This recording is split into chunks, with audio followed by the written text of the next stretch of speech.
because I'm really intrigued by that matchup. I mean, he's a champion. He's got to be ready. Even if we think he is or not, he's got to be ready. They're just guys that Tiffany knows. Once you're in this boxing game, you're going to keep bumping into these same guys that are in this business.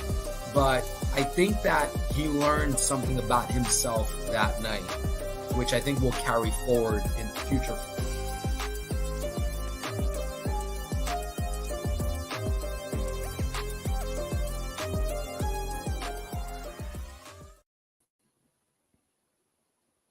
Yo, what's up, everybody? It is episode 111 of the Standing 8 podcast.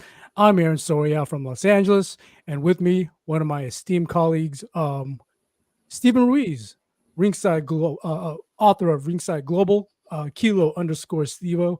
What's up, Stephen? I know you've been busy, a lot of positive things in your personal life as well, career-wise. How you been, man? Pretty good. Just working, grinding, just everything you can do all at one time, just like everybody's life, you know. Yeah, I can tell in your face that you've been through a storm, but you made it out here, and it's great to have you back on the live streams, man. So yes, sir. Awesome, yes, sir. Yes, so sir.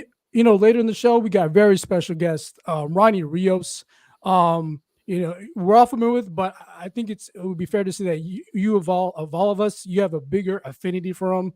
You have the closest connection. So it's very fitting that you joined us for this episode. So I know you're going to have, I'll have questions to you, but I bet you're going to have more insightful questions than I am to ask for of Ronny Rios. So how excited are you to finally have him on our show? It's pretty cool. It's pretty exciting just because we have boxers on, and sometimes you don't have that firsthand friendship with them. You know, they know you and they know the show. And then there's some guys where you're messaging throughout the year, just how the kids, how's the family, so there's a lot of stuff that just personally me and him talk about throughout the year. So it's kind of cool that he's on the podcast and we're talking on the podcast when you're usually talking throughout the year, just you two, like your old school friends. So just like how we talk, how me and you and Tommy talk, it's just kind of like that. And now you're just doing it on the podcast, and it's especially when he's got a fight coming up, especially over this overseas. So super exciting, super cool. And just, you're happy for him, win, lose or draw. Obviously I'm rooting for him to win for sure. But I'm just proud of him regardless. So that's what's really cool. Is you're just seeing a friend doing the most, you know what I mean? He's a professional boxer, and not everybody can say that. So that's super cool. And what's not very known, a lot of people know you as being from Dallas, Dallas bred, but not many people know you're originally from Santa Ana, right?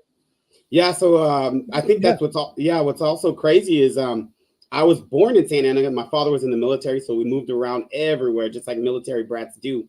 And then just maybe that's how it worked out with him, his brother, and just a lot of people out there where all of a sudden we're like, oh my God, we're all from the same area. Now those guys live that area. I was just born there, so I can't claim it as much as they can. I'm more Texan than anything, but it's just funny that we're all in the world that billions of people, we're all from the same city. Yeah, definitely. So let's get, before Ronny Rios joins us, let's recap that big weekend, that big fight over last weekend. Canelo Alvarez versus Edgar Berlanga. You were on the Boxing Rundown. I saw you, but you were talking about it, but you cut off. You had to go, and we didn't actually get your official prediction. Before we talk about the fight, give us, what was your actual prediction for Canelo and Berlanga, especially in the manner in which you thought it would end? So just like you said, I've been going through it with work and everything, and so new career, new job, new career. I was actually at work doing that podcast in my office, and my phone died. So I was like, oh, I didn't have my charger. I don't know where it was. Long story short, I for sure had Canelo. Obviously, y'all, everybody that if you know me knows that I'm a huge Canelo fan. But I guess I was a little disappointed. I'm not gonna lie. I'm one of the biggest Canelo fans you could everybody knows this. But I for sure thought he would have KO'd him, knocked him out, or for sure TKO 8, 9, or 10. And the betting odds, if you follow with that, had 8, 9, or 10 for sure. And it's just, I started looking at his boxing rec, and there's a lot of unanimous decisions. So I had thought that, but then I was like, I don't know. Maybe he's playing a little bit of a little coy, not to show everything so early. That's a whole nother thing I could get into, is if he is looking for a Bud or a Benavidez, it's like, I don't want to show everything. Maybe I want to shock him a little bit. You could almost say Munguia and Berlanga's fight mirrored each other. So it's like you had early success, and then you kind of like, I could kill him if I wanted to, but I'm not going to do the damage like I could maybe. And some people can say, well, he's getting older, so he can't finish these guys. And some people could say, well, that guy was 200 pounds that night. So there's just all kinds of things you could go off of that. Just like me, the betting public, everybody that watches shows, boxing, everything, had Canelo. So I give it to Berlanga that he survived. And I wouldn't even say survived. He put in a great fight. But is it more Canelo just trying to carry these guys and not damage their careers? When he's knocking them down in the third and the fourth, what have you, and then they make all 12. I don't know. There's this, I don't want to say it's official, but there's this ongoing narrative. It's been happening, particularly in Canelo's fights, where I'd say in the previous, well, let me be exact here. In the previous, I'd say, last 3 fights, Carlo, Munguia, Berlanga, there's been a pattern here. We've been kind of congratulating these guys for making it surviving against Canelo. How do you feel about that? Even De La Hoya even allude to this. We're kind of lowering the bar in this Clapback Thursday rant. Your thoughts about that? About how people are seemingly trying to give this extra credit to these guys just for merely surviving against a guy like Canelo?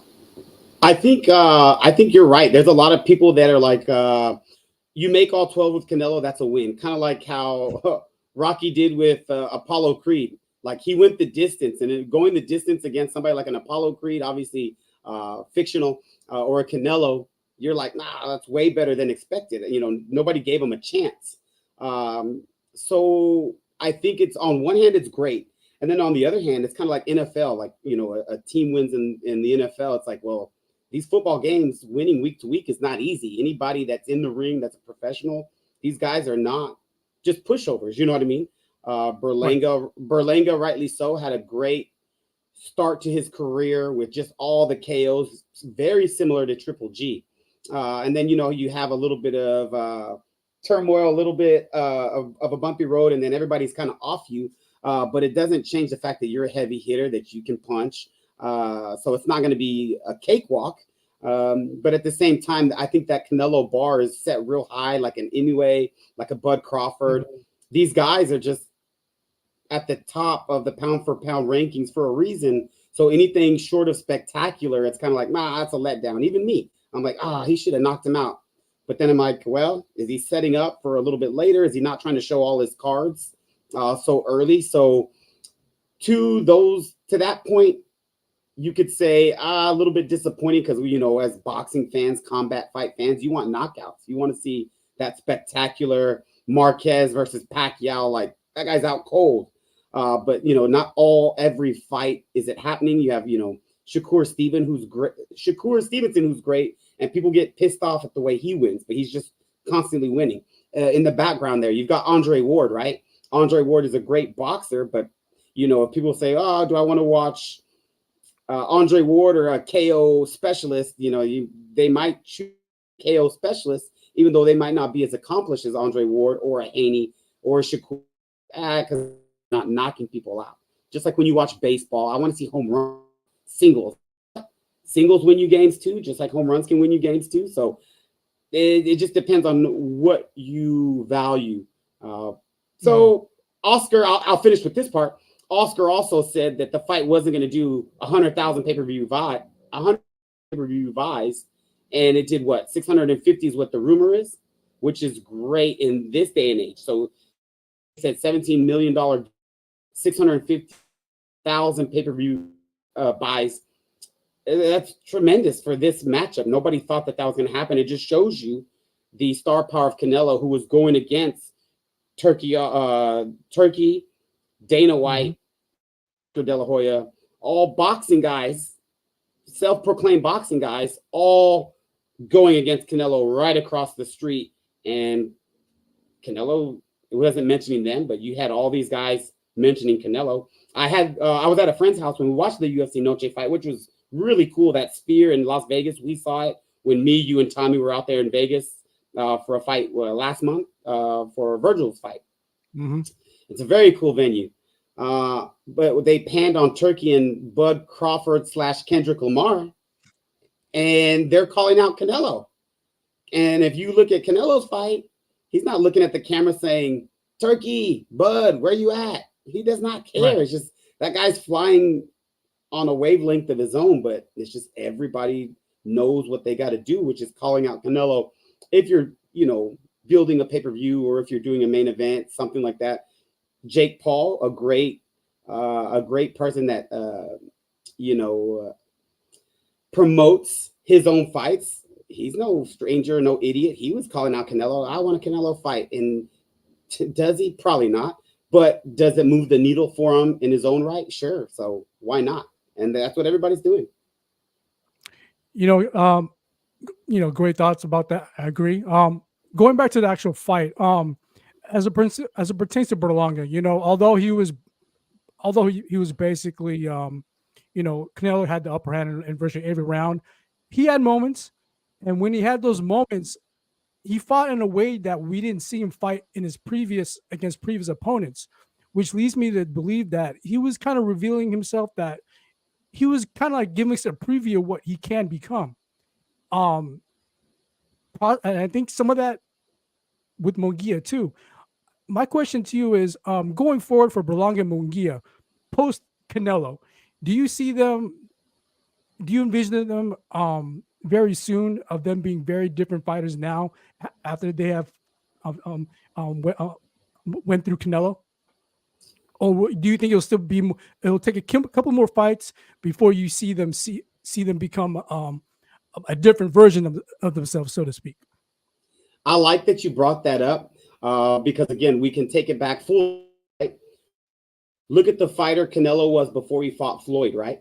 You fight the best in the game, and you come out, and all of a sudden, Canelo had this stupid, tricky, tremendous defense, right? Where we see Danny Jacobs highlights, Billy Joe Saunders highlights, where Kirkland, just all these guys that are just swinging and missing, because after Canelo fought the best in the game, Floyd at the time, he learned new skills, right? He took it back to the drawing board and was like, I realized I fought the master and I've got a lot to learn. I think that's what these guys did too. They gave a great account of themselves. Also, what I like about Munguia and Berlanga is they didn't shell up. They looked like they were, I don't want to say that they didn't think that they were going to win, but I think for them, they were like, man, if I can go out there and look good like a Pitbull Cruz to Tank, and I can show a good account of myself, I can come out of here smelling like roses, even in defeat. So what I like about those two guys, yeah, they got dropped, but they didn't shell up like a Julio Cesar Chavez or a Charlo did. Both of those guys went in there looking like, hey, I'm fighting Canelo, and I'm going to say I did it, but I know I'm not coming to win. They didn't even look like they were trying to land anything significant, to where Munguia and Berlanga were like, you know what? I might lose, but I'm gonna grab me some highlight reel stuff for myself, that I landed a nice left, a nice right, some slick body shots. Maybe I showed a little bit of defense against Canelo Alvarez, right? I think I think you can come out of there saying, I'll take that as a win. Even in the post-fight press conference, he was saying, I went out there, I thought I gave a good account of myself, and I thought I earned some fans, and I think he did. He didn't look all crazy all over the place, because it wasn't too long ago Berlanga got suspended for biting a dude in the ring, and I don't know if a lot of people remember that. At that I'm thinking, no, your mental's not right, your emotions are not in check, you're an angry fighter. I'm sure Ronnie can tell you, man, you can't go in there angry, you got to be in there poised, calm, demure. But if you're fighting angry, it's not gonna be a good night. And he fought pretty smart. I mean, obviously they were making some gestures at each other, being silly at times, but for the most part, I felt like he kept his head on straight and gave a good account for himself. And if anything, you're people are talking like me, where you're more shocked that Canelo didn't do more, not Berlanga, and that's probably not what people would have said going into the fight. Right. Well, one fighter that is probably not going to come in that mindset, thinking, you know what, I'm probably not going to win. I'm just going to give the best I can. Is Benavidez. He has he really has unlike those two, unlike Berlanga and Munguia, with all due respect, Benavidez is fully convinced that he has the formula. His style will edge out Canelo. Having said all that, right now at this juncture, is there a sliver of possibility of that fight being made at this point? Your updated thoughts on this, Stephen? I think obviously that's probably the number one fight that most people want. Boxing.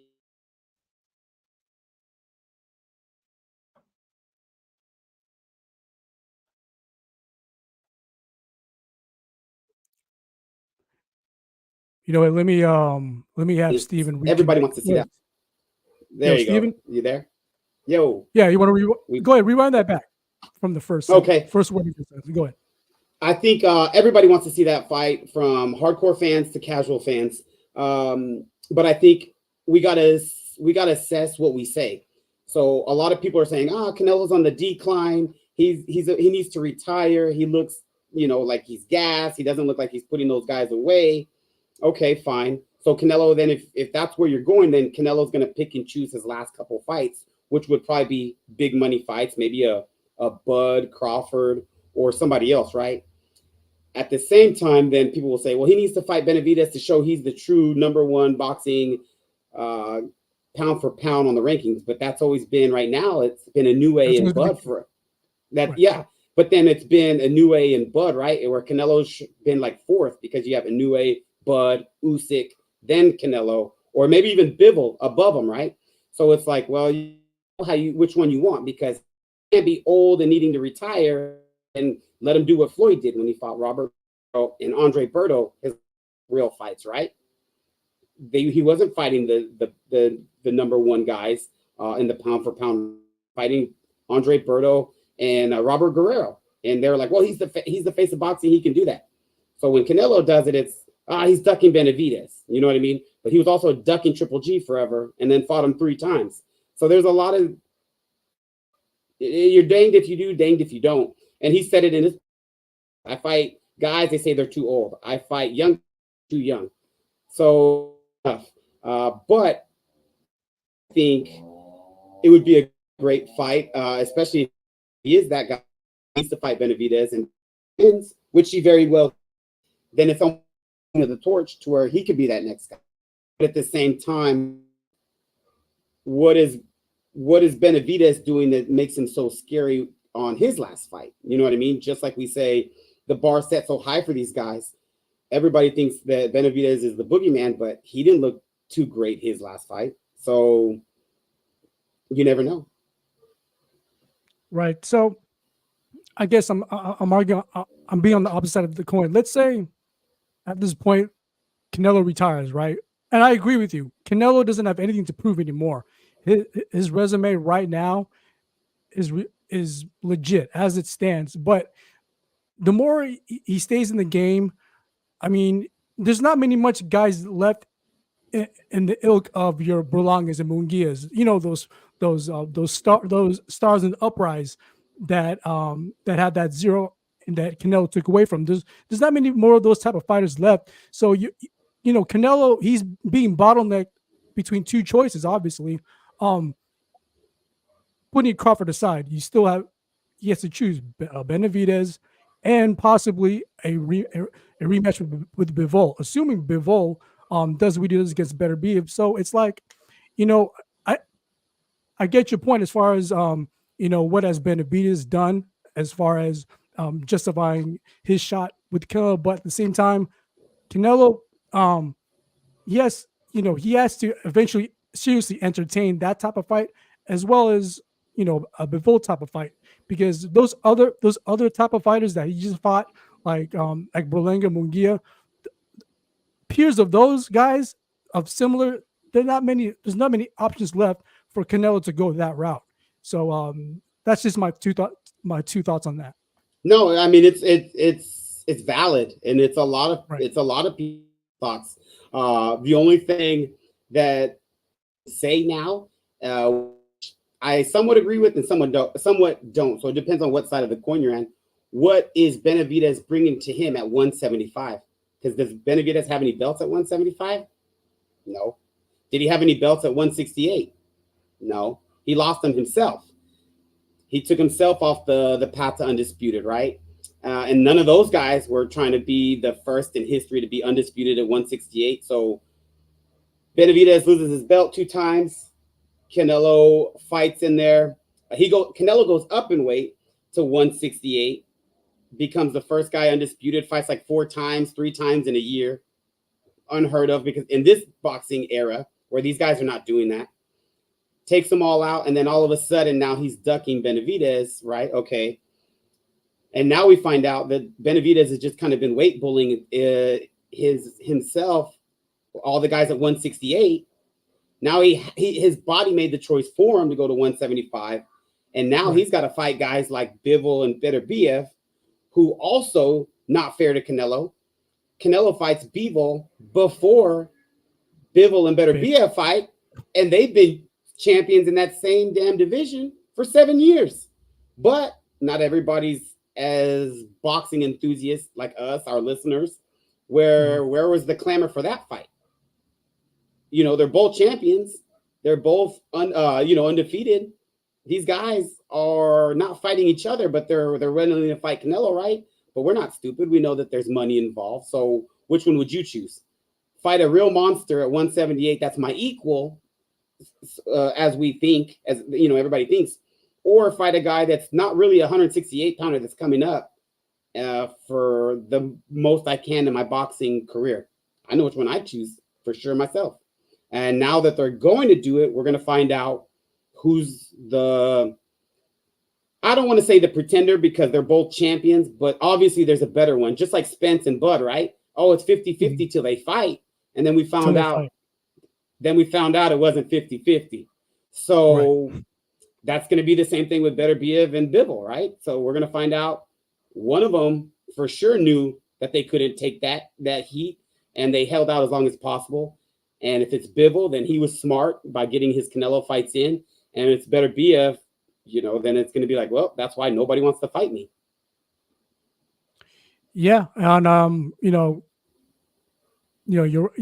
agree with most of what you're saying. Benavidez, he kind of he's in purgatory right now, to summarize it, because he's been, he wasn't able to get that Canelo fight at 168 for now. So he's forced to move up at 175 to get a fight there. And he can't really vie for a title there yet, because, you still got the battle of the Titans up there with Bivol and Beterbiev. So it's like, what does Benavidez do at this point? So it's going to be interesting. Well, and that's what he's got to do. He's got to stay busy, stay fighting guys at 175. But I would say, this is obviously me being harsh about it, but he's got to look better, right? You've got to make somebody say, "Oh," compared to his fight against Vosdick, right? Right, because you're not bringing a belt to the table. And if we've seen it, some guys in boxing, they supersede belts to where they don't need them to make exciting fights, right? Like, let's see who he said. Canelo follow IBF rules versus Benavidez and will only be able to rehydrate 10 pounds. Yeah. We'll see if I was Canelo, I would have Benavidez on a rehydration clause. It obviously wasn't that with Berlanga, but if I was Canelo, I'd be like, all right, you're not Berlanga, so we're going to do it a little bit different. This was more competitive. We're going to follow these rules. Because to Noe's point, with Daniel Jacobs in one of the belts he fought, if Daniel Jacobs or any of these guys would have rehydrated higher, that doesn't count as a mandatory defense. So Jose Rendon, great boxing prophet, right? He'll tell you that the Daniel Jacobs fight, where they try to say, well, Canelo, you didn't fulfill your mandatory because the rehydration clause, he had gone too high up. How does that make sense? I fought him. He didn't win. That's the defense. Well, but hydrated too much. That's not my fault, but then it is because you got to be on the boxing side of business too. So I think for sure there's got to be rehydration clauses if you're trying to make that count as a defense. And then also if you're trying to be competitive. I mean, if I'm for one of the fight of my life, or if I'm in for the fight of my life, I'm not giving that other guy any competitive advantage. And if anything, I want him as weight trained as possible because I don't want him doing any better than he can. You know, I'm not trying to give Benavidez a leg up. Everybody knows he's deadly serious. We'll see. Right. You know, great thoughts, Stephen. Ronny Rios, we're anticipating for him to join shortly. But you know, let's use this time to talk about the undercard of Canelo versus Berlanga. You know, Arizari Landa versus Danny Garcia. You know what? I predicted a unanimous decision victory for Lara because, you know, one, Garcia with the layoff, and you know, and Lara, he's been a champion and he's been already familiar at that division. So that's the reason I gave him the leg up. But I was very surprised in the manner in which that ended, where Lara got the victory by knockout. Very surprised. Very surprised in the manner, but not surprised with the overall result. You know, Stephen, give us your thoughts on that fight. So I predicted Lara just because he's been fighting. He hasn't had the layoff like Danny Garcia has. And man, that's just so hard at his age in boxing. It's not like he's an old man, but when you're that his age in boxing and you've had that kind of layoff and really boxing hasn't, you haven't been doing that boxing. He's been doing his barbershop, his gym, his merchandise. He's been doing a lot of other stuff outside of boxing. It's tough to then get back in there with some battle-tested warriors that are going through it, you know, currently. Like Tommy said, Lara gave him the work. He really did. And I think two things happened. I think when Lara fought Jared Swift Hurd and went through that battle with Hurd, I think it kind of woke something up in him, and that stirred the fire for him again. Because man, since he got beat by Hurd, man, he's just bounced back tremendously. And Danny Garcia, what's always been my knock on him, which is not bad because he's fought some great competition. But when I saw him here at AT&T Stadium fight Errol Spence, right? His dad was pleading with them, let your hands go, let your hands go, let your hands go. And as much as easy as it is to say, you know, from the apron, once you're in there and you know, man, I'm gonna open up just like people do with Canelo, just like people do with Triple G, just like people do with Beterbiev, Virgil Ortiz. Certain guys, you know, I really don't want to open that window because something's coming in. And so when I saw Danny Garcia kind of keep his hands in his pockets against Spence, that's something that after the layoff, it made me not want to pick him when Lara's that type of guy that can pop you till, you know, at will and just keep on moving the ring. I mean, arguably, I'm a Canelo fan, and arguably you can say, you know, as Canelo haters do, well, he lost against Lara. Okay, I mean, you could say that, and the record shows different, but your eyes, if you're a boxing fan, you could be like, unanimous draw, or yeah, Lara could win if you felt like he did what Mayweather did. So if he was as active or not, that's the only difference. But Lara's a great fighter. I mean, Lara gave Canelo fits. So did I think he would have trouble with Danny Garcia? I didn't think so. No, not so much. So, you know, also, your thoughts on. Go ahead, Stephen. I don't want to. No. I was going to say I might have jumped the gun. You know who impressed me the most out of that card? It's going to be nuts. McCumbee. Yes. There you go. It was McCumbee. So we all know what Caleb Plan is, right? Solid fighter, slick, so smooth, top of the class, Sweet hands, right? Yep. Sweet hands Plant, top of the class in his division, right? Fought Benavidez, fought Canelo. So he knows what it's like there to get heat. And you have McCumbee. Is it Trevor McCumbee? I think I'm prepared. We're prepared to stand corrected after the fact. we'll just say McCumbee. We'll just say But McCumbee. we got a special guest, Ronny Rios, just How you joined guys us. doing, man? I thought I was waiting for you guys. I didn't know you guys had started already. Oh yeah, we started 6, but we were planning to have you on midstream. So, but you came on time, so awesome. Oh, sorry, guys. I apologize. I just said enter studio. You're not late at all. Just that the plan was to have you on midstream, so which you are right now. So it's great. So okay. Okay. We were just recapping. We'll get your thoughts. We were recapping the Canelo fight before you got on with Canelo, with Lara, with we were talking about how McCumbee was actually the guy that impressed me the most just because of what he was able to do, the success he had against Plant.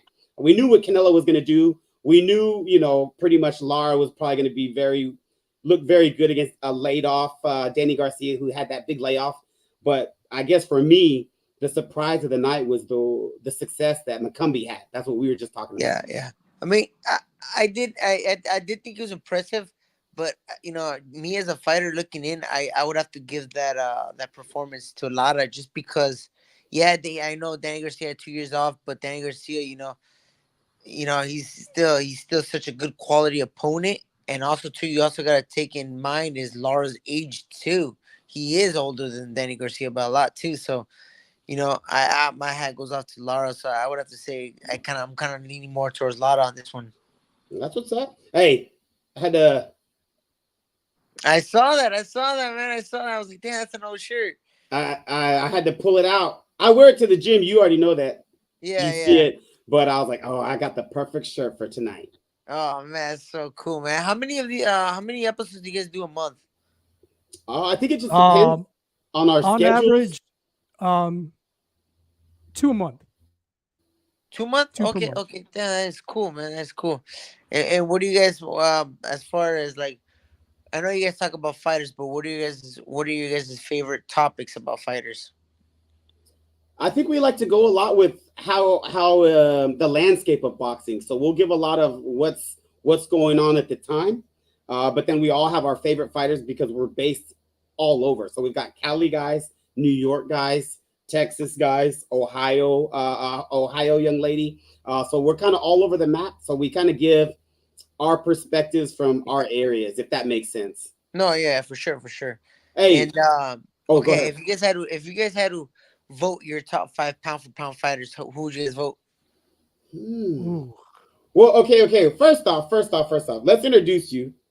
Okay. Yeah. Oh, because look, this is why I was gonna say, look at Ronny. He came in, he starts asking us questions. And I'm like, oh my God, I'm not ready for this. Ronny has been going on a tear on a lot of podcasts and a lot of interviews here recently. So props to you. I've seen you on like probably, how many have you done this month? This month I've probably done like a good 5 or 6. A lot of them have been, a lot of them I've been locally in the U.S. Some of them have been in, like overseas. So it's been a lot, and it's been cool because I always pick everybody's head just to see like where their stances in boxing and stuff like that. Like what kind of fighters they like, what interests them and stuff like that, Because I remember when I first started fighting, like for me, when I started reading about the pros, because I was in the amateurs first, when I started reading about the pros, what I used to read about a lot growing up was what fighters used to struggle with weight and stuff like that. Because I'll tell you guys from experience, weight is one of the biggest issues that fighters tend to struggle with, All right, so now that we've introduced you, Ronny Rios, Santa Ana fight coming up October 5th. Nick Paul, man, obviously you know who I'm pulling for. I appreciate it. Thank you. And then especially me too. Even though I'm not from Santa Ana, I'm from Southern Cali, so I'm rooting for you as well. So I appreciate it. Yeah. Thank you so much, man. It's such a pleasure to be on the show, guys. Sorry to barge in. You're good. No, we love it. We love it how you just went it. You just crashed through. We love it. Yeah, it was cool because you guys sent me the podcast, and I was like, okay, you guys said it's 6:30. So I was like trying to go in and like I guess like your guys' platform wasn't streamed by my phone or my software, so I kind of had to download. And I just put Enter Studio, but it never said like, oh, the guest will allow you in or nothing like that. So I just kind of No, that's what's up. That's what's up. Okay, so Aaron, feel free to answer his question for you if you want. Your top 5 favorite fighters as of right now, and we can get Ronnie's too. Top 5 right now at the moment is kind of hard, but top 2, if you guys will allow me. I would say Inoue number 1, number 2 Crawford, and I'm sorry, Steve, Canelo at 3. Hey, just freestyling it, Yeah. So what about you, Ronnie? Is it current or all time? No, current. I would have to put Usyk up there because he does have a win over Anthony Joshua and obviously Fury. So I would have to go. I would have to put Usyk up there too, for sure. And all time, that's such a hard question. We were literally just talking about this at the gym the other day. It's so hard. Oh, shout out your gym, bro. You're always there. You got you got your badass coaches. You've got your teammates you're always calling out when they're not at the treadmill right with you or they're not on the trails. Actually, I have to go back to the gym in a little bit, Like, so I could probably stalk Ronnie with the way that he posts his Nike ID mile lap times and everything. You guys are out there putting that road work in every day, all day. And some guys I see skip out and you call them out. So that's pretty funny. But shout them out. Man, you got to, when you work out with a group of guys, you got to make it fun for everybody. You got to pick on everybody. And there's times where like I mess around a little bit too much. So I'll reach out to them like, hey, I hope I didn't offend you. I'm sorry. And everybody's always like, nah, don't worry about it, man. Like, it's cool. I just couldn't make it to gym today. But you got to make it fun for everybody. You got to, because me, I'm the type of person, like, if I don't make fun of you at the gym, that means that there's just like, there's no chemistry between us. There's like, because when you mess around with somebody, at least for my sake, you like them. Yeah, it means that you're comfortable. It means that you respect that person. It means that, oh, you know what, like you're a good guy. Like I want, obviously a good person in general. Because at our gym, it's a mix, and it's cool. It's like it's cool because you go to the gym and you mess around, and it's fun because everyone always participates in the messing around part, and it's cool, man. Nobody wants to go work out and just be serious all the time, and be quiet because you're at a gym. You're gonna be there for 3-4 hours sometimes. So you gotta make it fun. All right. So since you mentioned the gym, you can shout out your boys. Shout out your boys in the gym. I gotta do Chewy, Mario, Eric, Frank, B, which is Brian, Jose, Coach Hernandez, Frank Barajas, who comes in twice a week from San Diego. That's a lot of commitment, man. That's a lot of determination for a coach to come down twice a week from San Diego, So obviously had up to them, and I gotta do shout out to my older brother Salvador Rios, man. That guy's been pushing me lately a lot, So he's really been helping me out. So obviously he's pushing you. Obviously a family of fighters. Brother Lex there. What does it mean to you too when you have a coach that's driving, like you said, the commitment? I went to LA with Aaron and we went to a fight. Bro, we went to dinner. We tried to go to dinner and it was like an hour drive. And I was like, this sucks. And it was like 20 miles. In Texas, 20 miles is 20 minutes. In California, like 2 miles is like 20 minutes. So what does it mean? You talk about the gym camaraderie, the gym chemistry. What does it mean when you're like, man, I'm gonna bust my balls today because I'm not here to waste my coach's time. And yeah, you're having fun, but you're like, hey, today I'm gonna put in solid work because this guy's spending his time, his gas. Your gas you get back. Money comes, money goes. But time, I'm not getting back. You know what I mean? I'm away. You have kids. I have kids. I'm not going to get to be with them because I'm doing this with you. What does that mean to you when you're like, you know what? Today I'm going to give it a little bit more. I'm going to finish out hard, or I'm not going to coast it today. Yeah, no. You know what? Every day, even though I'm tired, because let's be honest, you do get tired. Sometimes mentally more than physically, just because 6 days a week we're working out twice a day. And it's like long hours, but at the end of the day, you gotta push yourself. You can't have somebody else push you. You gotta have that desire. You gotta have that mental focus, that push, that drive. Because the way camp has been going for us, it's been going great. And obviously, if we go out there, like I know we could, and we win this title, this is gonna change not just my life, but the life around everyone else. And I always tell everybody, including my wife, You know, this journey that we've had has been such a great journey. It's been an unbelievable journey. Yeah, we've had a lot of ups and downs, but that's life. It's not always gonna be up, and it's not always gonna be, sunshine and rainbows all the time. You're gonna have your downs. But I always tell her, like, the people that have stood by my side, the people that I continue to hang out with, that's what makes life so great. And it continues to be that way because, like you said, Frank, he drives down here for what, 2 hours every day. For example, yesterday we were doing 5 rounds on the mitts, maybe more. And I like to mess around with everybody, and and so we're working on a certain combination over and over, and I like to put my little twist into it. So I did that same combination. I stepped around and then I hit him in the face, not hard, but just in a playful manner, and he started laughing. But the thing is, because we were working out hard, so he was sweating. So when I hit him, his sweat got on my glove, and I was messing around with him. I was like, "Oh, you're disgusting. You're sweating more than I am," and I wiped it off him. But like I said, you got to make it fun for everybody. There you go. And what I also like is we've talked before. I was telling Aaron because we were like, "Oh, we're gonna have Ronny Rios on the show tonight. You're a friend of his." What I was telling him is like it's kind of cool that we get to do the interview because me and you stay messaging, throughout the year. Your kid's birthday, your birthday, mine, my sons, my daughters, your sons, your daughters, kind of stuff. Like your wife, you're celebrating y'all stuff. Yeah, What's kind of cool is we've talked and you said I've learned sometimes, I think as well in the message a while back, where it's like, you got to get up. You know what I mean? yeah, And it's metaphorically, you're a boxer who's been up before, who's been knocked down, but you got up, right? And that's just life in general. And as you mature, I'm older, you're a little bit older, Aaron is a little bit older. You're not a kid anymore where you're like, I can just power through. And sometimes it's like, no, as a man or as a strong woman, anybody with character, I learned more about myself when I got knocked down.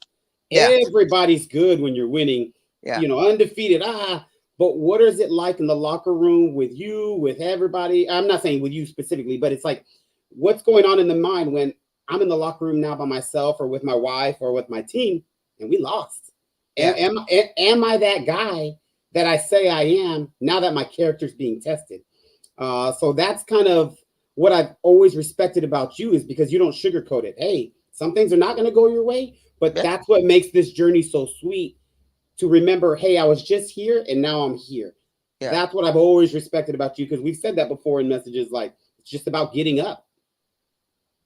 yeah, yeah. And look, there's a difference about just before. I always used to say, "Oh, you have to be there." But now that I'm older, now that I have kids, and obviously, I'll be honest with you guys, there is times where I did notice in myself, especially after suffering a few losses, that I wasn't myself. So there is a difference for being there physically and actually being there. You know, there's two different things. You can be there and you can probably mess around a little bit, but you're not yourself. You have to be there because life is short. I was just telling my boy this yesterday because he told me something, and this is always gonna stay with me because I was really close to my brother-in-law, my wife's brother, and unfortunately we lost him last year at age 43 from a heart attack. So that's why I always tell my boys, like, you know what, like we have to. Every day is a blessing. We have to get up every day, and not just to get up and just go to work or go put in the work or go to school. That's not what I'm trying to say. What I'm trying to say is we gotta live every single day like if it was our last day because we never know if it is gonna be our last day. That's why I always tell my wife, I always tell my kids, we have to enjoy each other's company because don't get me wrong, right now we're pushing it really hard. Like for example, earlier on I went to the gym for like 3 hours. I sparred 12 rounds with fresh bodies. Right now I gotta go back to the gym and then I'm gonna come back and then I have to go back to the gym at 9 a.m. tomorrow morning. So it's like it's hard work, but I told my wife, like, you know what? Sometimes I feel bad because I'm there, but it's like I'm tired too, and it's normal to get tired. But sometimes I just want to give my family and my friends everything. It's like I just don't want to be there. I want to actually participate. I want to talk. I want to know how your day is. I just don't want to sit down and just say, oh, hi, just be next to you. I want to know how your day was. Not just with one person, with everybody else.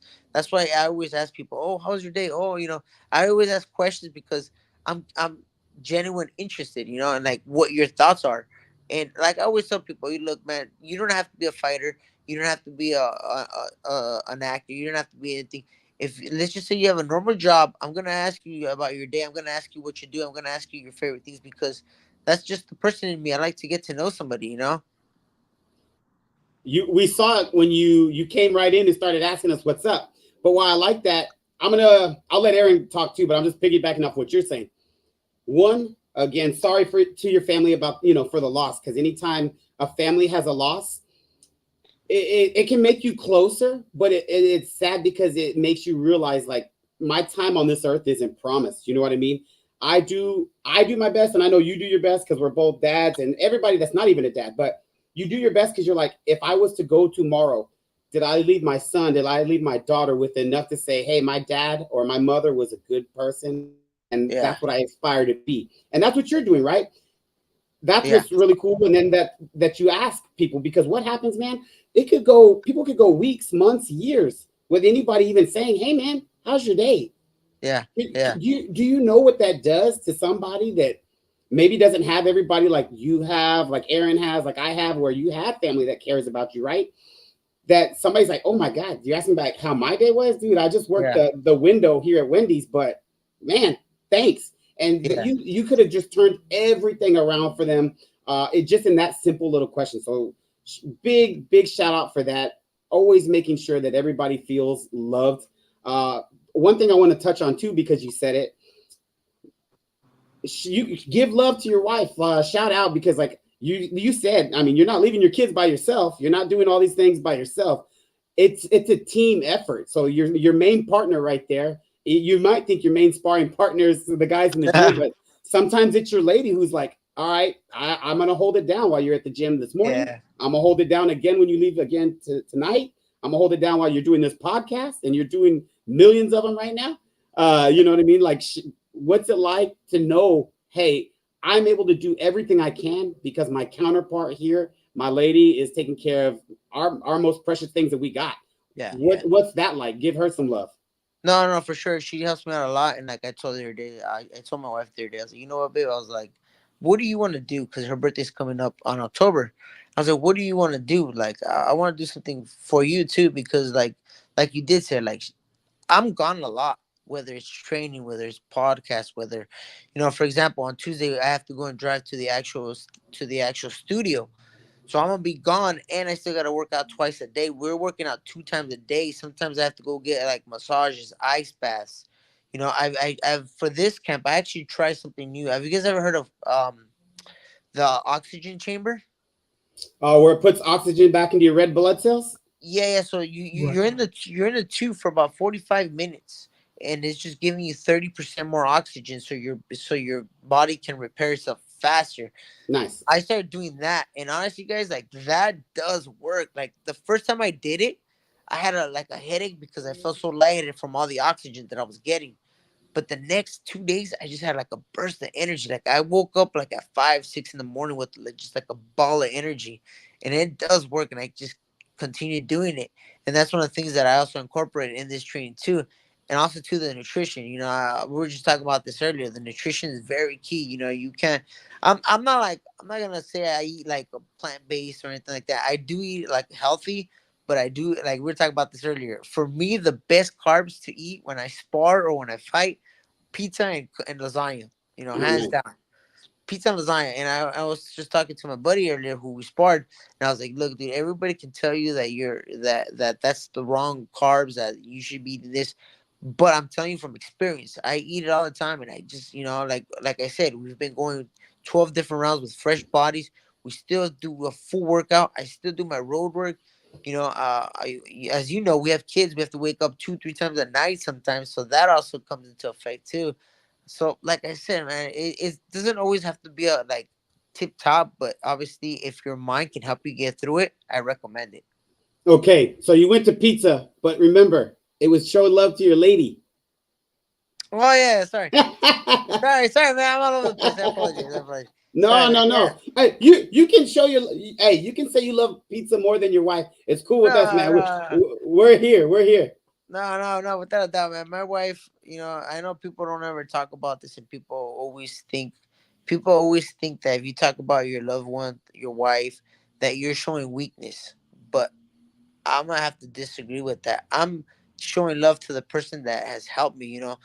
Like you guys, as you guys know, I did retire for about 2 years, and during the retirement, you eat whatever you want, you do whatever you want, but there's a part of you that misses that excitement. That excitement's been here already, And she supported me instead of saying like, "No, babe, I don't want you to go back." She supported me through thick and thin, even after I lost, even after, all those ups and downs. She still said, "You know what, babe? Yeah, I quit my job." She still supported me, So, like I said, she's always been there. I've actually been with her since I was 19. I'm 34, so like I said, I got to shout out to my wife, man. She holds it down for me So, when I'm not, and she has a full-time job too. so what did she pick when you said, "Hey, what do you want to do? Your birthday's coming up." She's just said she said she wanted to do like a little getaway, like a little Nice. getaway. Yeah, but then I started looking at it for like her days, and I was like, okay, I don't mind paying that much, but I was just like, it's like for 2 or 3 days, man. I was like, I don't know if it's worth it. But then I started thinking of something else, and I think I'm gonna go with that because I know my wife, and I know what she really loves, so I think I'm gonna go with that. Nice. So, okay, you talked about the getaway too. When obviously October 5th right around the corner, bro. Yeah. So, at what time are y'all starting to say, "All right, we got to get ready because I got to fly out there"? I mean, obviously you're not getting there the day before. What's y'all's plan to get out there? And do y'all have everybody's ready to go? Like, I'm the type where if I know I'm going somewhere in a month, bro, I'm already packed. That's Yeah, yeah. just I'm weird like that. But No, you know what, man? Everybody has their little twitches, man. I have my twitches too. I don't think that's weird. I think that makes you unique. It's different. there you go. Yeah. So when do y'all think y'all are going to be heading out there? I think they said next Saturday or Sunday. So Okay. yeah, they said to be out to get accustomed to the time. Mm-hmm. I'm gonna be honest with you guys. The wait for this training camp has been so much different. I was actually talking to Chop Chop on Monday. No, so yeah, on Wednesday. Sorry, on Wednesday. And Chop Chop's fighting this Saturday, and he's like, "Yeah, yeah." We started talking about weight, and I was like, "You know what's crazy, dude?" I was like, when we first started sparring, which is like 3 to 4 weeks ago. I got down to as low as 132, which is 6 pounds away from 126. And he's like, no way. He's like, damn, that's light. I was like, no, dude. And the thing is, like, I'm not starving myself. I'm still drinking a lot of water. I'm still drinking Gatorade. I started taking this protein drink that has like 36 grams of protein. So I'm still eating a lot. It's just that these workouts that we're doing are very intense. So I kid you guys not. I lose sometimes the most I've lost in one workout for this training camp was 7.4 pounds. I could ask Aaron and you. Is it because California's just been so damn hot lately? Like what, last week, last month, a couple weeks ago? Like it was stupid hot, No, right? no, I mean it cooled down. But Okay. when I lost that weight, I was inside a gym, which it wasn't like as hot as it was outside. So it's just the work. It's just I've been doing a lot of stuff, and it's just the weight. The weight has not been an issue for me, thank goodness. And it's been great overall. Do you feel? Oh, go ahead, Aaron. Go ahead. You know what? We're talking about Nick Ball now. It's very well known. Nick Ball and you both like to come forward in your fights, and it's going to be very fan friendly.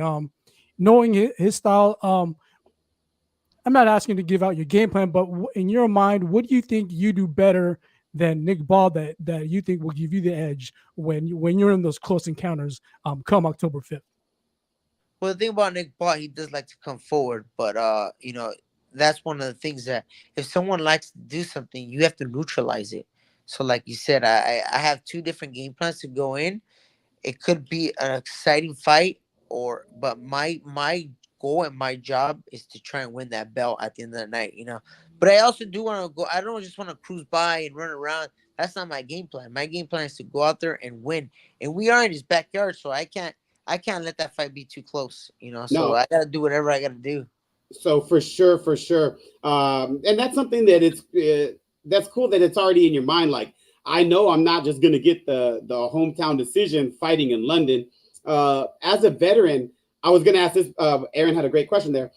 I was just going to ask, as a veteran boxer too, do you find yourself looking at different training camps, kind of like you did, and kind of enjoying certain parts of it now, even after, certain a little bit of time off, to say, oh, you know what? I miss these things where maybe younger time I was like, why am I doing this? And as you get a little bit more mature, you're like, I like this, or I love this. I miss this when I wasn't doing it. You know, it's funny that you say that. The interviews, Okay. because back then, I'm pretty sure you were aware that I have a different training, I have a different camp now. So I have a different camp now. So back then, I remember, like, if I had an interview and I said something, or or if you were asking me a question and I cut you off, and the interview wasn't the best, like, I remember I would get things told to me, and I was like, damn, like, it wasn't just like a correction, like, oh, maybe you should do this. It wasn't like that. It was like completely, off the charts, screaming, putting me down. And I remember that's one of the things why I used to hate interviews. Just like, damn, I don't want to do this interview. What if I get yelled at later? What if I get put down later? Like this and that. But now it's just like, now it's not the same anymore. So now, my interviews might not be the best. I really don't know, because I don't really keep up with them. But I'm more at ease now, more comfortable, and I'm being more of me myself now. So like all the questions that I'm answering, or not that they weren't truthful before, but now it's just I'm having more fun with it now than I was in the past. Like before, I used to dread interviews. Like, oh man, I used to I used to get so nervous. I used to probably get more nervous for interviews than I did for the fight.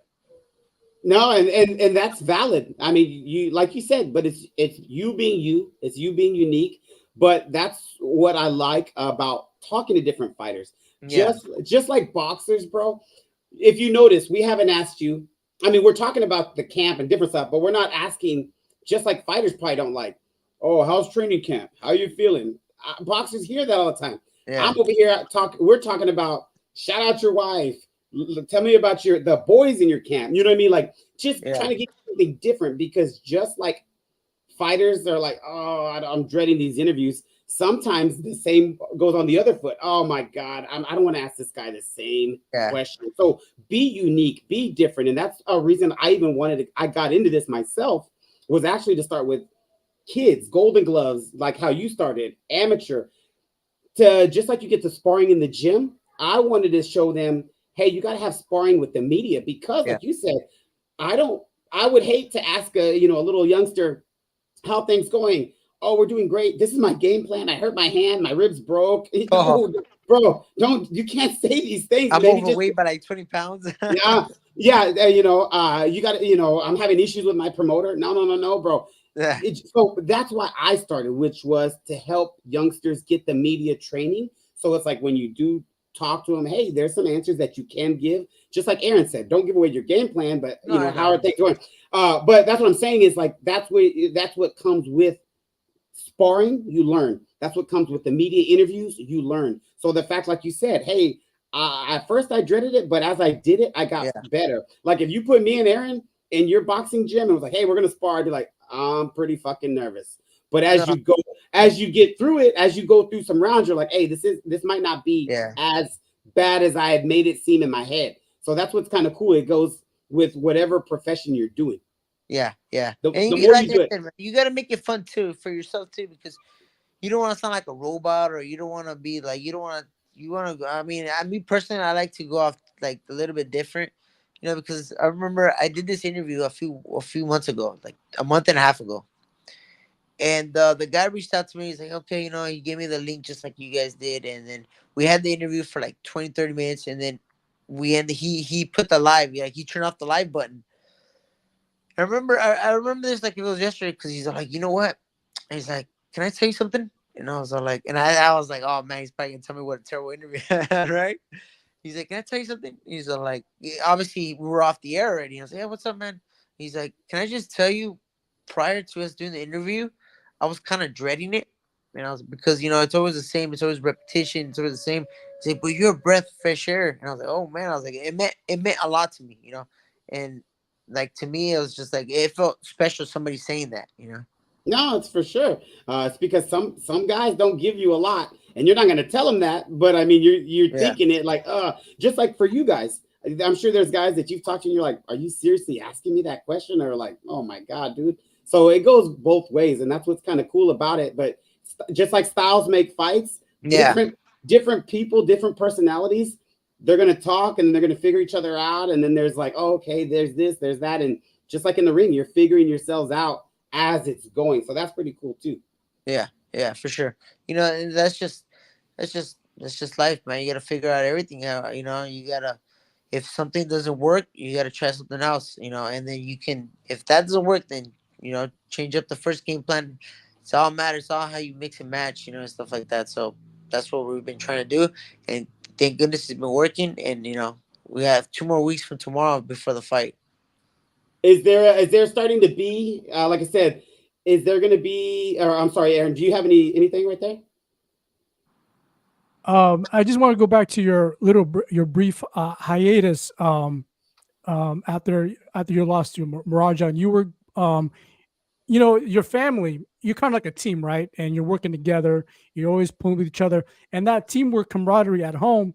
Fair to say, it spills over to your boxing career. So that must have been, your family must have been a big factor, and you decided to come back. And when you came back, you came out with that 5th round knockout against Polanco back in April of this year. So your family has been very integral in your transition back into the fight game. Oh yeah, yeah. They have. I mean, you gotta love what you do, not just boxing, whether it's whatever it is you're doing, and you gotta have a strong support system too. Because if you're going out there and you're doing it, you're coming home and I'm just speaking for my sake. If you go out there and you have a tough day, because I do come home late from hours. Like, I'm gonna go to the gym right now. I'm probably gonna come back like at 9:30. You come home, and then if you have somebody that's gonna tell you like, oh, it's late, look what time it is, then it's like, damn, like, first of all, you're tired. Second of all, you got somebody that's gonna be telling you. But it's the opposite here. It's like, oh, I'll come back late. Like, there's been times where I'll come back like 10:30, because I go to 24-hour fitness and I'm there for like 2 hours sometimes. So I'll come back late, and my wife will be like, oh, hey, like, it's late. Like, how was your workout? Are you tired? Like, we'll get some rest. And sure enough, we have a baby girl. She's 1. So like if she wakes up at night because she wants the bottle, or she's crying, luckily my wife has been like, oh, you know what, go to sleep. I got this, don't worry about it. And you also got to remember, she also wakes up at 6:30 every morning to go to work for 9 hours too. So like I said, this is a team effort. And it's not just my wife too, it's my mother-in-law, my mom today, right? So I call my mom. I was like, hey mom, I have to go spar at 1. I'm not gonna be out of the gym till 4. My boy's out at 2. She's like, oh, don't worry, I got him. And I was like, oh, you see, that's like team effort. It's not just one person; it's a whole team. It's could be friends. Could be sponsors. My sponsors have came through for me so much on this training. I can't thank them enough. My mother-in-law, my mom, my wife. My older brother. Everybody's just, everything has been so good. My coach Chewy, he's been such a big help. And Frank too, because he comes down from San Diego twice a week. Nice.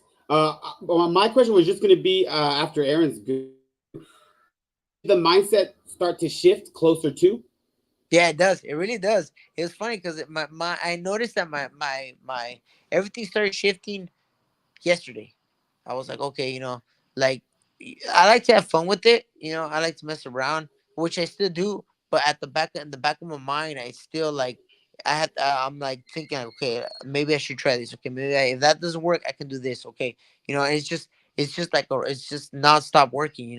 Like, I'll give you guys an example. Like yesterday, I woke up at 2:30 to go to the restroom. Right, I came back down and I was like thinking, okay, today I'm sparring. Try to do this. Try to do that, and then I was up to like 3 something, just thinking about how to, like, kind of like, that's just how my mind works. Nice. You're always visualizing what Yeah. can go down. No, it's what you got to do, so that way when it happens, you're prepared. Yeah, for sure, for sure. How much time do you have? Because we could talk to you forever, but we know you're in between training, so you let us know. Hey, I got 15, 20 minutes, and No, I'll probably do another 5 minutes if you guys want, because I gotta go 24. Yeah. So okay, we'll do this the last 5 minutes unless Aaron has a different idea. You know what? You were in the first press conference. You were there in England. Tell us your overall experience in that country, the culture, the people out there. Um, you know, I watched one of your interviews with the people at Queensberry, and you said that the people were very endearing to you, welcoming you.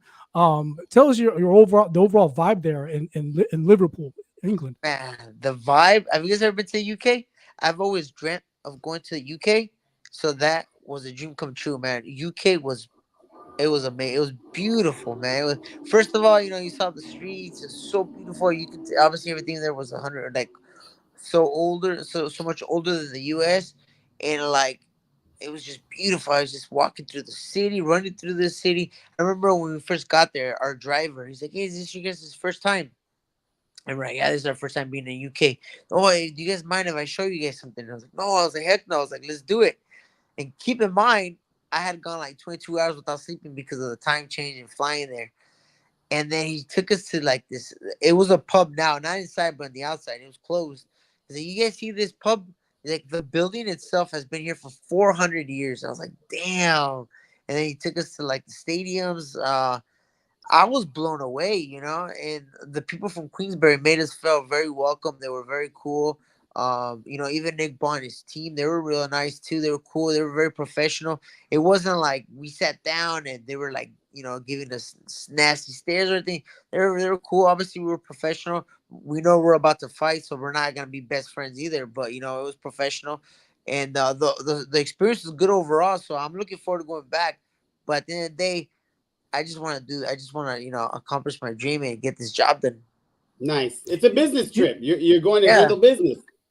yeah, for you know, sure. in these buildups in the official in these buildups, it doesn't always have to be so dramatic and all this fake beef. It's cool that you guys are cordial and you keep it professional because the fight itself. When the ring bells, that's going to sell the fight. Yeah, That's where the real tension is going to be at. So, it's very, it's very positive to see that, you and Nick Ball, being very cordial, wishing each other best of luck. But I know, you're going to be in there with the mindset, hey, I saw that mindset. I'm going to take that belt from you, bring it stateside, which leads to my next question. You know, when you were when you competed at super bantamweight, two separate times you were fighting for the world title two times in that division, and you all went through 12. It all took 12 rounds in those two fights. Um, doesn't it, given give being through that, doesn't that it kind of feels like what, I'm this much closer to that world title. So you carrying over that experience to this fight. How are you feeling? Does it kind of feel like it's just one more? I just got to do these few things to get that to accomplish my dream. yeah, I think it is. I've done a lot of different things. I've done a lot during training, resting, everything. So I right now, because trust me, I know for a fact everything plays into a role. I was telling somebody earlier, I was like, you can't be a week or two out before a fight and just be going 100 miles an hour because you're gonna wear yourself out. By the time fight comes, I'll give you guys a perfect example for the last fight for the fight against Polanco. The last 10 days, I just took it easy. I wasn't running crazy. I was just on the elliptical treadmill. Going at a small pace, at a decent pace. I wasn't killing myself anymore. I was just resting and trying to maintain my weight down. So I know how it is. You can't just go balls out all the time. That's what the fight's for. If you go 100 miles an hour every single day, especially this far out, because your body, I'm already really low. Your body's just not gonna be able to cooperate. Your body's not gonna be able to recover. So right now, you want to be able to recover. You want to just there's gonna be days when we do have training, when we have, like, for example, we had 12 rounds today with fresh bodies, and we still did mitts, we still did the bags. I still gotta go to gym. You still gotta do abs. You still gotta do everything. So there is gonna be hard days, but now you gotta tweak it a little bit. You can't. It's just things that you have to do. Like you can't stand. You can't try and block too much. You should do more movement. There's little things that you have to tweak because now you're close. Now you're closest to fight. Watch, for the last 4 weeks. I've taken my headgear off just so I can get the the peripherals without the headgear. Today I wanted to take it off, and my coach was like, "No, we're too close to the fight. You can't do that." So obviously I understand you can't do things the same way you were doing things weeks prior because there is injuries. I don't want to get a headbutt, or I don't want to get cut. A cut. Yeah, or because obviously you're sparring against shorter guys and taller guys today, so you could risk getting cut, and obviously the fights can be off. So you have to tweak stuff. You got to change things up. And like I was telling one of my buddies today, it's like if it doesn't work, try something else. You can't just go with one game plan. If because if you go with one game plan and that game plan doesn't work, then you're gonna be like, oh shoot, I'm out of luck. Like what the hell do I do next? You're gonna be out there with your mind lost. No, you gotta figure out a way. That's why I'm a firm believer that you should try different things at camp. I think everything you say, it's like the guy told you, you're a breath of fresh air, because I think what it is you're a veteran, you're mature, so you've learned like, hey, it doesn't always have to be what I first thought at 19 years old or 20 years old. This is the way I train, so this is the way I'm always going to train. Yeah. I've had to evolve. You're adding stuff, you're incorporating stuff, you're taking some things out. I think that's what's really cool. I know you don't have a lot of time, so if you want, shout out your sponsors who you mentioned. Shout out your team. Anything you want to do that last, it's the 12th round. It's 10 seconds. Give it all you got out there. Throw it all out. Of course, man. I just want to shout out to my sponsors, GCD Auto Glass, Top Finish. We got obviously the sponsors too. We got a bunch of different sponsors that have helped us out. There's actually a juice spot in Costa Mesa. It's called Fruities. Those guys have really helped me out too, and they like continue to help me out. So shout out to them too. I'm gonna be there I'm gonna be close by there right now. So I want to shout out my sponsors, my friends, my family, everybody that has reached out to me on social media. I respond to. I want to thank everybody. Thank you guys so much for the best wishes, for the support, and everything that you guys have done. Like you guys make this sport so much better. Thank you so much, man. I'll let Aaron go, but like I said, for me, you already know who we're rocking with. Every time I get to see you at any of the events, any of the fights, I'm always taking a photo with you. Like I said, I'm a fan of you, just because, like I said, just of who you are. Not obviously the boxer, but also who you are. You know what I mean? The conversations we've had, just in our own messages, talking about our families. I think that's something that I'll always be able to say thank you for that, because we're talking father to father, and sometimes you don't get that with everybody. Just like you mentioned, hey, how's your day? Sometimes you get to talk to somebody that knows, man, I'm stressed, I'm a dad, and I got a lot of stuff on my mind, but here's somebody that knows too what I'm going through. So I will always be thankful and always appreciate that from you. Thank you so much. Thank you guys for your time. I wish you guys the best of luck with your guys' podcast, and I want to bring that belt back, and hopefully we can do another episode, guys.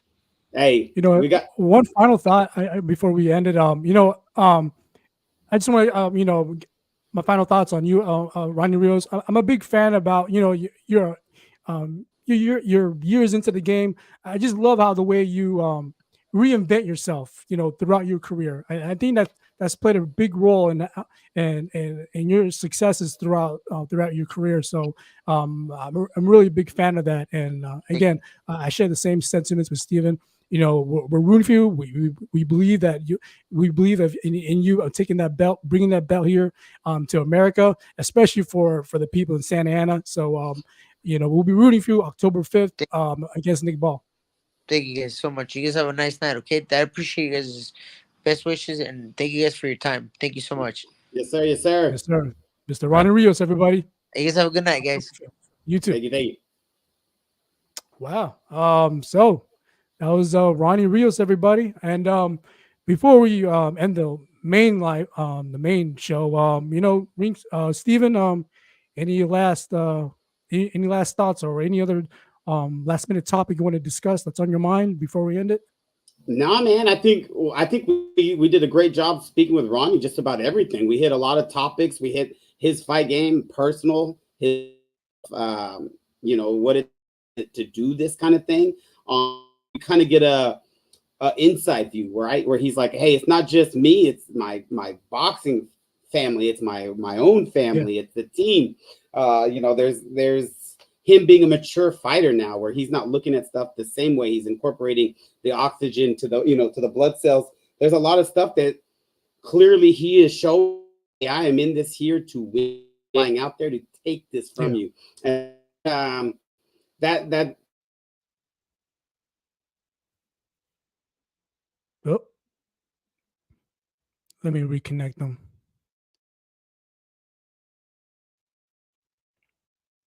Steven, you good? Oh, there it goes. You know, that he's going out there, he's going overseas to take what's that guy's. And I'm sure that guy's like, I'm not gonna let this guy come to my country, rip off my belt and take it back home. And that's what's gonna make for an exciting fight. So I'll be tuned in. I'm gonna be watching. I'm gonna, you know, win, lose, or draw. Like I said, I support this guy because of who he is. But obviously, as a boxer, I want him to get that belt. So we're rooting for him. Definitely. So great thoughts, great interview, great takes of our recap of Canelo versus Berlanga, and as well as Lara versus Garcia. And also, did you want to touch upon, because we were in the middle of talking about McCumbee and McCumbee and Caleb Plant. You said that, and I guess right, that McCumbee impressed you the most out of that whole undercard. Did you want to finish that thought before we end it? I'll finish quickly. I mean, everybody was expecting Plant probably to win. Nobody knows who McCumbee is. We're talking about him now. We can't remember his first name, which is no disrespect to him. It's just he's not a household name. You know what I mean? Right. Like I said, no disrespect. But the fact that he went out there, same thing. He went out and not just to collect the paycheck. There's a lot of bigger name. There's a lot more high profile fighters that have gone out there to collect checks. That guy went out there and, hey, I'm gonna shoot my shot, and it almost paid out because Caleb Plant was on the ground 3 times? I believe so. I believe that's so, three knockouts. Yep. Ooh. So I mean, well, some of them one was arguable, but right. Regardless, it's not a place where Caleb Plant visualized himself probably to be, but he was, right. And then kudos to Caleb Plant. He had to reach down in them trunks and show who he was about. So it was a great fight, and it was, I think, a fight to me, like I said, where I didn't expect that, and we got a lot of bang for our buck with that one. So shout out to McCumbee, man. He did what he had to do, and I was impressed. Like I said, everybody probably bet the house on Caleb Plant, deservedly so. And for a second there, your house was almost you were almost looking for movers. Yeah, no. Potential life savings would have been yeah. So yeah, that's it for me, man. Shout out to you. Shout out to Tommy, Michael Gomes, Tiffany, Aaron. Like I said, you for setting all this up. Courtney, Tiffany, Tommy. Sorry, Michael Gomes, who's going to be out, who just got approved for the credential out there. And where's that? Ryan versus Michaela Meyer next Friday at MGM.